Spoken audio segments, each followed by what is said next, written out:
نبوت پہ ایک گل کہاں پھر کراچی والے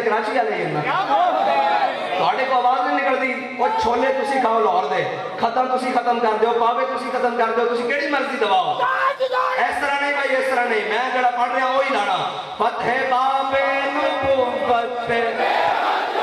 فتح باب نبوت پہ فتح باب نبوت پہ باب نبوت پہ میرا بھی دل کرے کہ بات کریں کہ حضور دی ختم نبوت سنان دا تسی بالکل ڈھلے ہوئے بیٹھے ہو کی گل ہے پہلے تو ختم نبوت ہی کرنا سنا رہا سن کی گل ہے کوئی نرم ہوئے بیٹھے ہو ہاں جی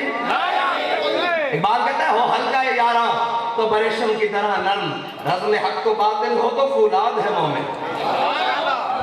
فتح باب نبوت پہ وجدان ہے کہ میں مصرے تو تھلے اترنا ہی نہیں چاہتا اس سے جو اتنے ساری تقریر ہونی چاہیے ختم نبوت دی اور سادہ امام کیسا امام ہے ایک شعر کے اندر پوری ختم نبوت کا مسئلہ سمجھا گیا اے سارا اس کا پس منظر ہے جو میں بیان کر رہا بلکہ اس تو کئی گنا ہونا ساڑی بساط اتنا آیا اعلیٰ حضرت شعر ساڑی بساط ساڑی عقل اتنا سمجھ آیا ورنہ رضا مدینے سے لوٹے مجدد کی سند لے کر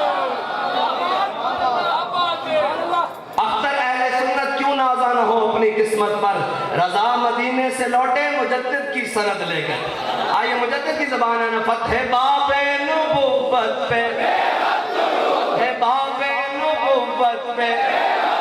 اور پھر یہ سلسلہ چلتا ہوا ایک آیا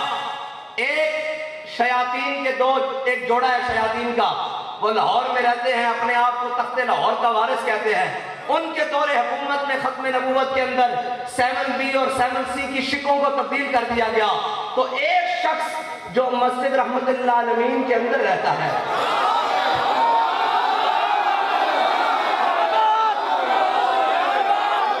وہ